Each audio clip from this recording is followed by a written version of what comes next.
En el artículo 173 del Código Penal argentino están previstos una serie de supuestos de defraudaciones especiales.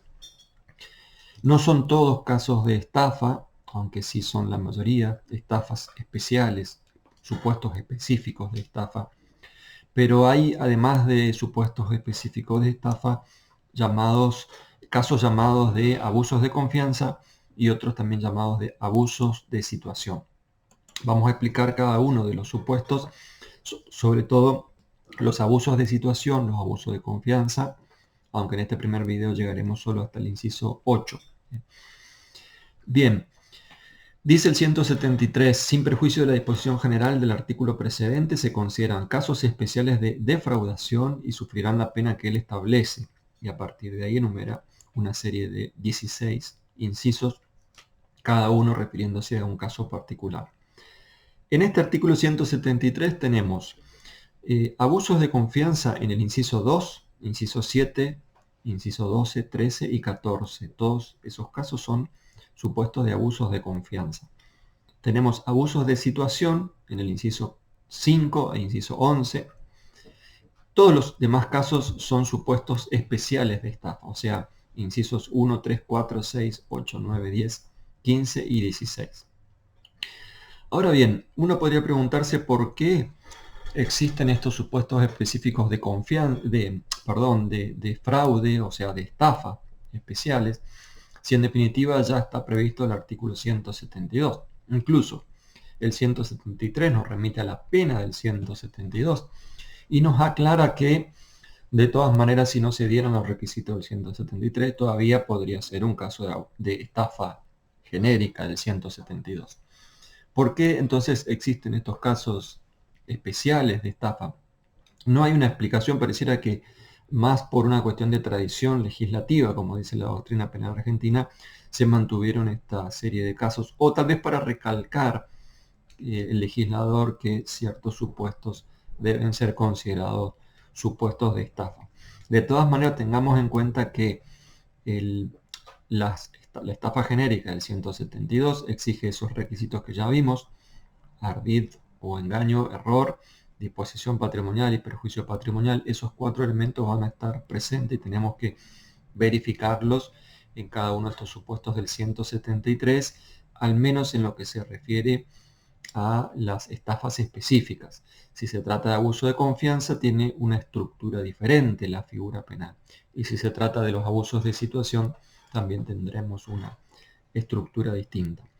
En fin, sería aconsejable legislar la estafa con una figura genérica como tenemos en el 172 y después establecer supuestos de estafas agravadas.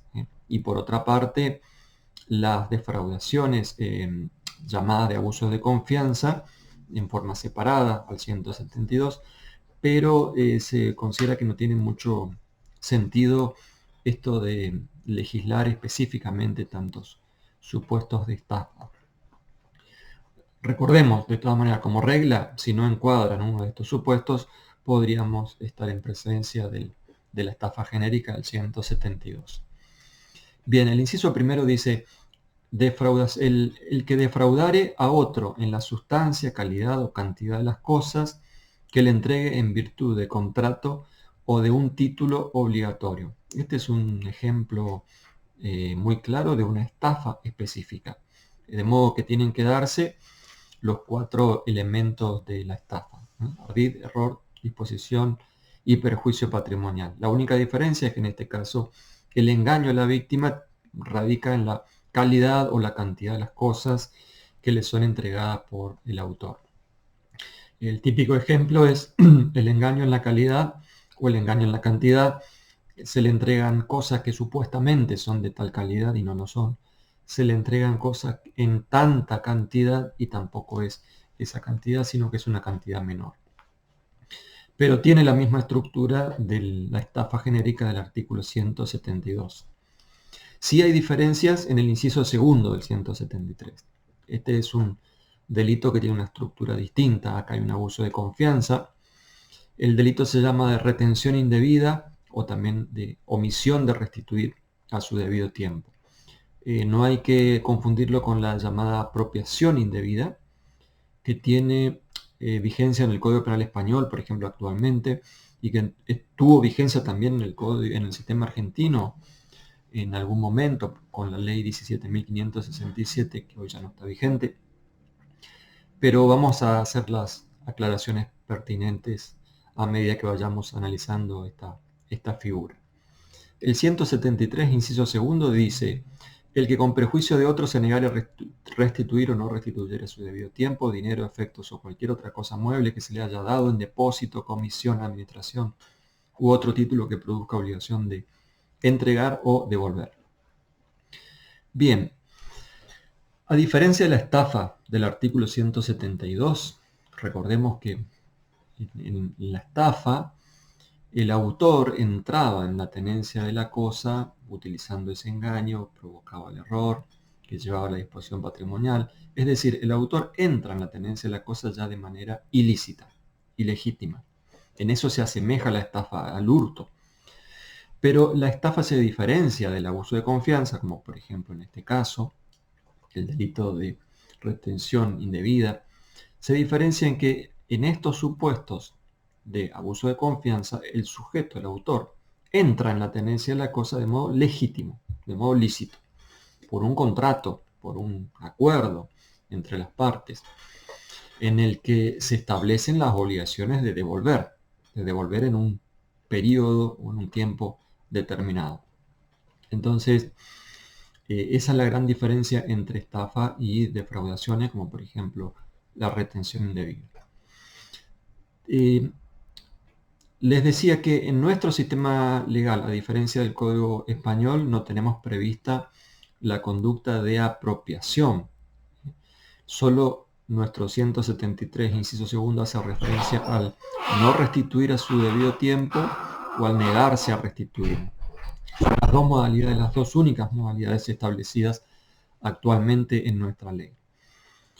Hay un problema, de hecho es discutido en el sistema argentino, que pasa cuando el autor se apropia de la cosa antes del cumplimiento de ese tiempo o de ese momento en que debe realizar la devolución. Claro, cuando tiene que realizar la devolución ya no tiene la cosa porque al haberse apropiado previamente, por ejemplo, dispuso de ella, la vendió, la regaló, etc. Bien, con respecto a eso, aclaro, hay un sector de la doctrina que dice que en ese supuesto se consuma ya el delito de retención indebida, no en el momento en que se cumple el plazo, sino en un momento anterior, que es el momento anterior en que se apropió y se dispuso de esa cosa. Hay otro sector, ¿por qué dicen esto? Dicen esto porque, bueno, si uno se apropió de la cosa antes del cumplimiento del plazo, después, cuando se cumpla ese plazo, está en imposibilidad de devolverlo. Como esta figura tiene una estructura en la tipicidad muy similar, es una omisión impropia, entonces al momento en que tiene que devolverla, cuando se cumple el plazo, está imposibilitado de devolverla. Por eso dicen estos autores que ya se consuma el delito en ese momento previo. También hay que tener cuidado porque del autor que uno esté leyendo, puede ser que ese autor se refiera, autor argentino, que se refiere a un sistema legislativo que ya no está vigente. Según esa ley 17.567, se aceptaba también como una conducta típica la apropiación de la cosa antes del vencimiento del plazo.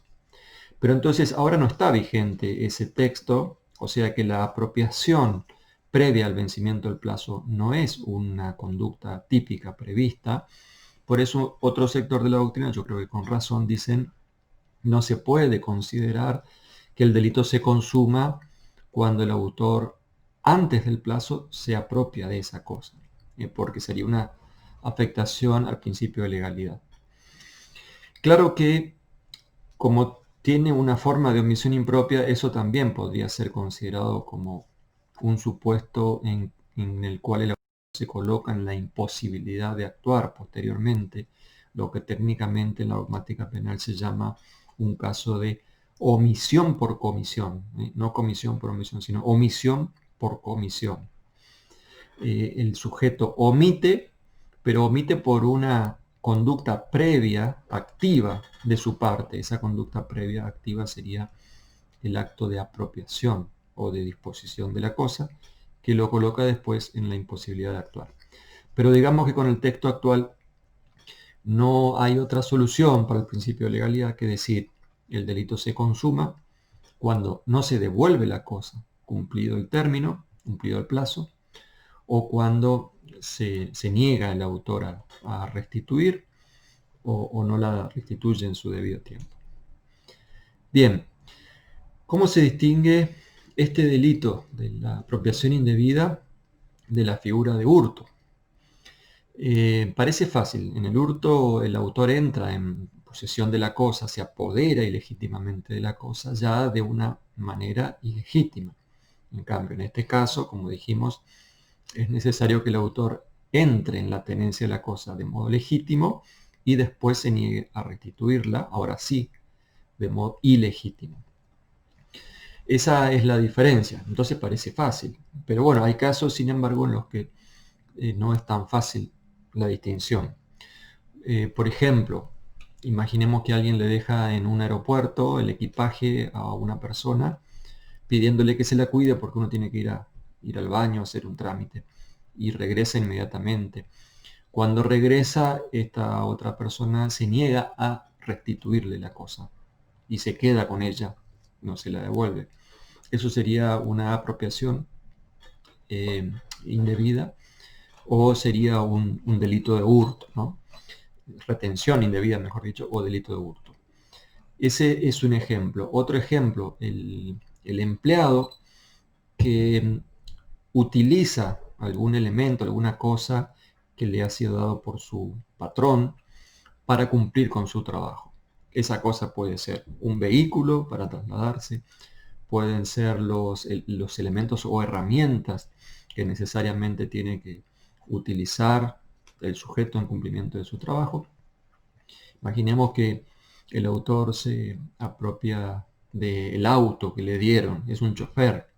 Entonces, su patrón le da ese auto para realizar una determinada tarea y este se lo lleva, no lo devuelve nunca más. ¿Es hurto o es este delito de retención indebida?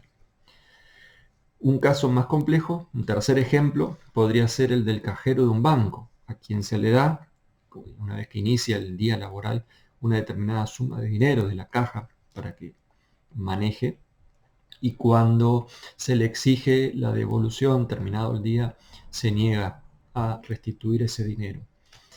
Bien, ¿son casos de hurto o son casos de apropiación indebida? Ese criterio que daba yo al inicio parece que se torna un poco más difícil de aplicarlo a estos ejemplos. El criterio era, si uno se apropia, entra ilegítimamente, sería hurto. En cambio, si uno lo recibe legítimamente y después se niega la restitución, sería entonces retención indebida. Pero con ese criterio diríamos que en todos estos ejemplos tenemos una retención indebida, y sin embargo no es así.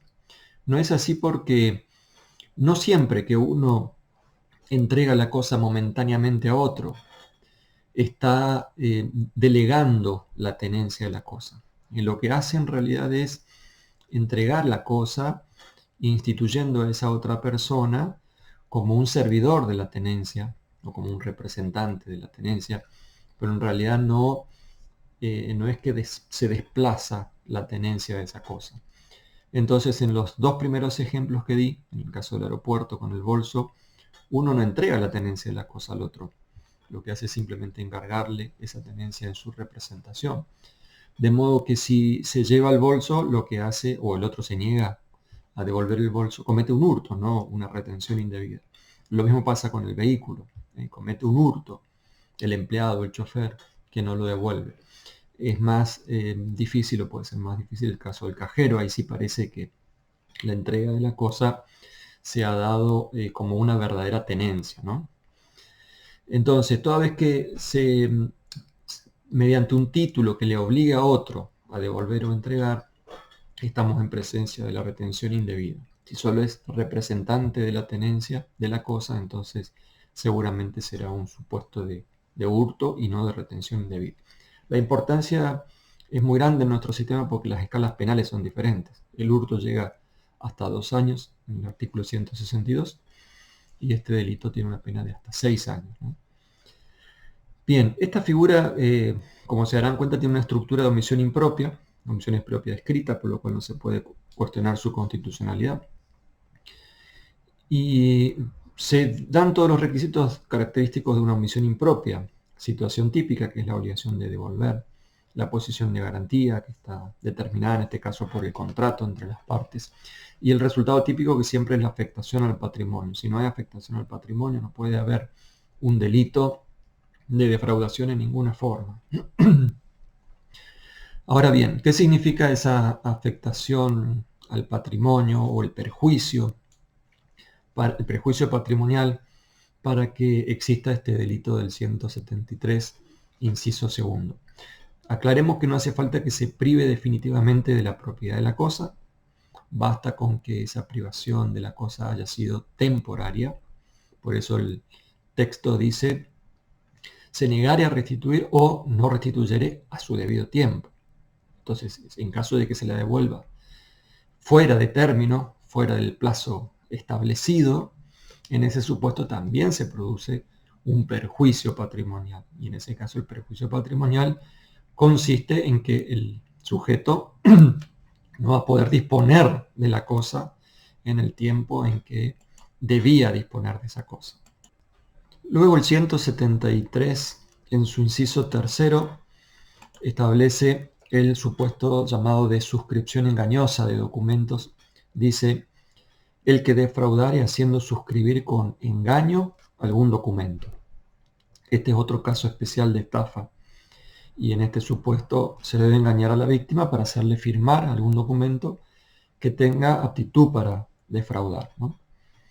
No tiene ninguna particularidad, se trata de una estafa, con lo cual deben estar presentes los 4 elementos de todo delito de estafa.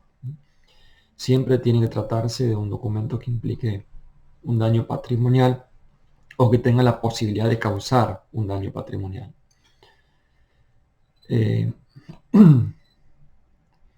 Luego, en el inciso cuarto, está previsto el supuesto de abuso de firma en blanco. Dice el 173, inciso cuarto: el que cometiera alguna defraudación abusando de firma en blanco, extendiendo con ella algún documento en perjuicio del mismo que la dio o de tercero. Este caso sí se discute si es un supuesto especial de estafa o es un supuesto de abuso de confianza. ¿Cuáles son las posiciones o las argumentaciones en un sentido u otro? Bien, para la primera parte de la doctrina, esto sería una forma especial de estafa por la forma particular del fraude, que consiste en ese abuso de la firma en blanco. Para otro sector sería en realidad una figura en la que se conjugan. Hay por una parte estafa, la misma estafa del 172, y por otra parte hay un abuso de confianza. El abuso estaría dado en la primera parte de la conducta típica y el fraude estaría dado en la inducción a error, con la cual se determina la prestación del perjuicio patrimonial y ahí se consuma el delito. Considero que esta segunda posición es la posición correcta. Entonces, antes del acto de defraudar, antes del acto de defraudación en sí mismo, es necesario que exista una firma en blanco en poder del autor. Cuando hablamos de firma en blanco, hablamos de un documento que manifieste la voluntad de una persona que se obliga, otorgando a la otra persona, al tenedor del pliego del documento, otorgándole un mandato que tiene que ser completado por el otro sujeto. Entonces lo que hace ese otro sujeto es, violando el acuerdo establecido entre ellos, se abusa de esa situación y lo rellena de modo que va a perjudicar al otro sujeto. No se haría este delito si el autor logra tener el documento, ese documento en blanco, mediante una conducta de hurto o mediante una conducta extorsiva, ¿no? En ese caso podría ser otro delito. Entonces el delito consiste en la defraudación, es una forma de defraudación y va a quedar consumado cuando el perjuicio patrimonial se produzca. El inciso quinto prevé la figura de hurto impropio, o llamado frustración de los derechos originados en una tenencia acordada. Hurto impropio es más fácil designarlo así. Dice el inciso quinto, el dueño de una cosa mueble que la sustrajere de quien la tenga legítimamente en su poder, con perjuicio del mismo o de tercero. Este supuesto de hurto impropio no es un caso de estafa especial, tampoco es un supuesto de abuso de confianza, es uno de los llamados abuso de situación. En este hurto impropio se ve la distinción entre propiedad y tenencia, porque en este caso es el propietario el que va a cometer el delito en perjuicio del tenedor legítimo de la cosa. Imaginemos que en estos casos el propietario de la cosa ha delegado la tenencia de ella, la tenencia legítima, en virtud de un contrato, que puede ser un contrato de locación, contrato de prenda, embargo, en fin, por distintos motivos puede ser que la tenencia de la cosa la ejerza una persona y sea otro el propietario de ella. Bien, este delito se configura precisamente cuando ese propietario abusa de la situación y se apropia de la cosa, se la quita al legítimo tenedor. La conducta típica, según describe este inciso quinto, es sustraer la cosa mueble. Sustraer la cosa significa quitarla de la tenencia legítima del sujeto pasivo, desplazarla, sacarla de su esfera de tenencia, lo cual no significa el apoderamiento por parte del autor. Por eso no coincide exactamente la conducta típica con la figura del hurto. En el hurto sí es necesario que exista el desapoderamiento y el posterior apoderamiento por parte del autor. En este caso no es necesario que exista ese apoderamiento posterior de parte del autor, pero sí se exige que se la saque de la esfera de custodia de la víctima. Pueden presentarse casos problemáticos cuando el propietario destruye la cosa que tiene legítimamente el tenedor sin sacarla de su esfera de custodia. Bien, en realidad en esos casos lo que hay es un supuesto diferente. Para que se configure este llamado hurto impropio hace falta que se saque la cosa de la esfera de custodia del tenedor. Y después de sacarse la cosa, si la destruye, ya estará consumado este delito del 173, inciso quinto. El delito se consuma cuando hay un perjuicio efectivo, como exige el texto legal, y ese perjuicio efectivo tiene que ser la frustración del derecho del legítimo tenedor de la cosa. Autor solamente puede ser el dueño de la totalidad de la cosa, porque si se tratara de un condómino, o sea, el dueño de parte de una cosa, ahí habría afectación a otras personas, además del tenedor. Afectación a los otros condóminos, por ejemplo. Entonces podría ser un hurto, podría ser una estafa o un daño, pero no sería esta figura del llamado hurto impropio. Es un delito doloso, en este caso se exige dolo, al igual que en todos los que estamos viendo. Por lo tanto, hace falta que el autor sepa que está sacando una cosa mueble de quien la tiene legítimamente en su poder con la provocación de un perjuicio.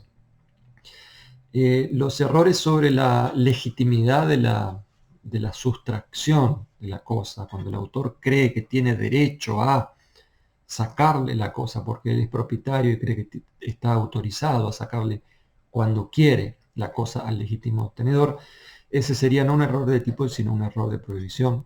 Debe ser tratado como tal y resuelto a nivel de culpabilidad. En el inciso sexto está previsto el delito de contratación simulada o falsos recibos. Dice el que otorgar en perjuicio de otro un contrato simulado o falsos recibos. Esto también es una figura especial de fraude, de estafa. Y en este caso el contrato simulado o los falsos recibos son la forma del ardid que se utiliza para provocar el engaño, disposición y perjuicio patrimonial. Es un delito en el que necesariamente acá tienen que existir por lo menos dos personas.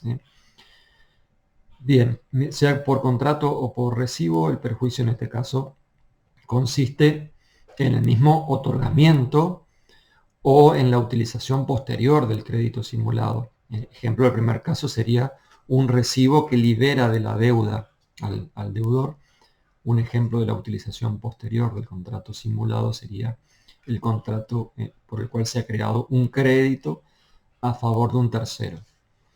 Luego, en el inciso séptimo, la administración infiel. Esta sí es una figura que no es una estafa en particular. Acá volvemos a estar en presencia de un supuesto de abuso de confianza.